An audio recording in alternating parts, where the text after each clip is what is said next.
líder en opinión, por tu canal independiente, Venevisión. Amigos, vamos a conversar ahora con Tomás Guanipa. Él es secretario general de Primero Justicia y diputado ante la Asamblea Nacional por la Unidad. Buenos días, bienvenido. Buenos días, Manuel, un placer. Tuvieron ustedes ayer una sesión en la Asamblea Nacional donde la Fiscal General de la República presentó su informe del año 2012. ¿Por qué estaban ustedes presentando pancartas, estaban ustedes en una actitud de protesta? Bueno, fíjate, la verdad es que el informe ayer de la Fiscal General era el informe de una fiscal que está en un país donde no ocurre absolutamente nada, donde hay paz, tranquilidad y donde hay seguridad para los venezolanos, donde no existe la impunidad.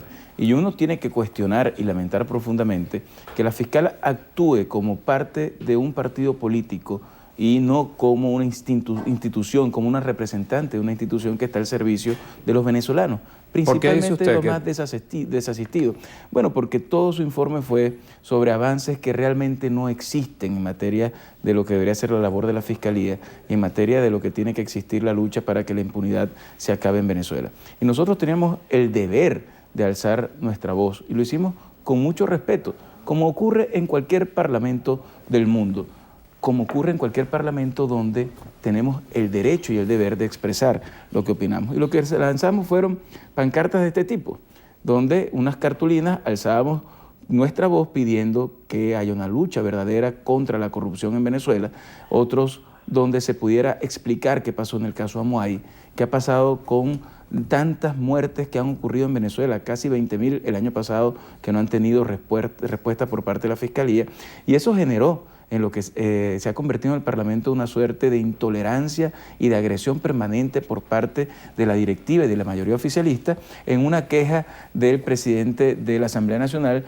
diciéndonos que estábamos irrespetando la majestad de la fiscal, cuando por el contrario lo que tenemos es la obligación de recordarle al país todo este tipo de cosas que han venido ocurriendo en Venezuela y que tienen que tener una respuesta de las instituciones venezolanas. Las instituciones en Venezuela no pueden seguir estando secuestradas y arrodilladas al servicio de un proyecto político o de quien está en el poder, sino que tienen que estar al servicio de los venezolanos. Y repito, de los más necesitados, de los más desasistidos.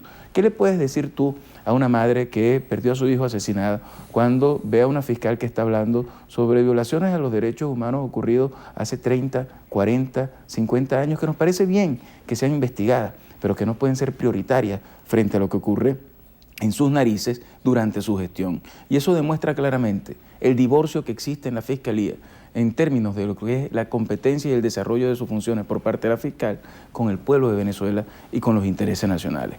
Sin embargo, ya se ha conformado la comisión para investigar y para debatir lo que ha ocurrido en la cárcel de Uribana. Bueno, mira, eso es un tema importante que yo quisiera referirme con cierto detalle, porque una de las cosas que uno lamenta profundamente en el Parlamento Nacional es que no se hagan los debates que al país le interesan y los debates que permitan que podamos aclarar situaciones tan graves como la ocurrida en la cárcel de Uribana. Es la segunda tragedia más importante que ha habido en Venezuela en materia carcelaria después de la ocurrida hace ya 19 años en la cárcel de Sabaneta, que fue producto de un incendio creado por los mismos reclusos. Pero en este caso fue a punta de tiros y eso tiene que tener una respuesta por parte del Parlamento Nacional, no solamente en términos de investigación, sino en términos del debate que tiene que darse. Ayer se negó la posibilidad de abrir un debate sobre ese tema y sin embargo sí se abrió un debate para discutir sobre la foto falsa que mostró el país sobre el presidente de la República.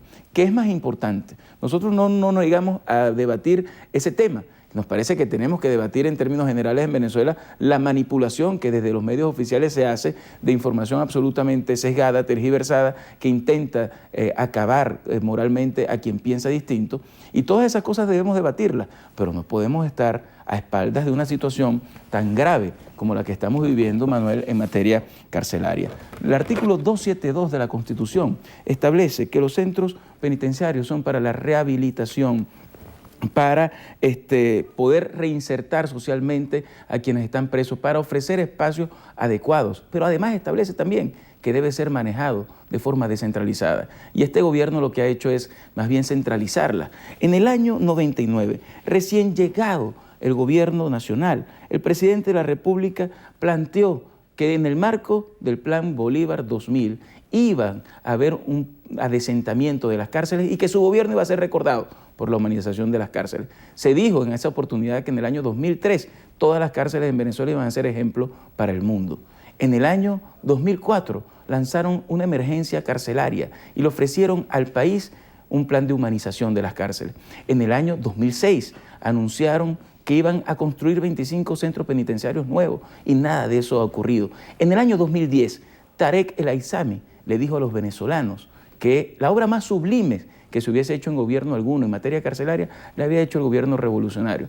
Y la verdad de lo que ha ocurrido es que han habido ya 13 ministros del Interior, un ministro del régimen penitenciario y el saldo ha sido lamentablemente 5.354 asesinados en cárceles venezolanas, unos 14.972 heridos en cárceles venezolanas. En total, 20.454 seres humanos venezolanos han estado afectados por la violencia que se vive en las cárceles de Venezuela. Y uno se pregunta, ¿cómo es posible que habiendo en Brasil 400.000 presos, en Colombia 75.000 presos, en Venezuela 48.000 presos, nosotros tengamos y multipliquemos por varias veces la cantidad de muertos que hay en ese país?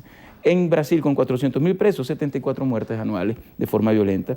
En Colombia, de 75.000 presos, 12 muertes anuales en cárceles colombianas. Pero en Venezuela, más de 400 por año. Y eso tiene que avergonzarnos a todos los venezolanos, porque yo creo que en definitiva esa es una muestra del poco valor que se le da a la vida humana.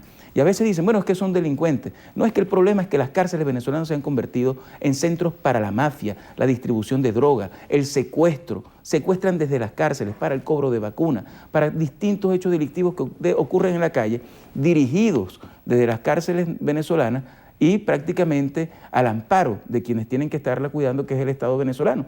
Por eso yo creo que ese debate debió haberse dado ayer a los venezolanos.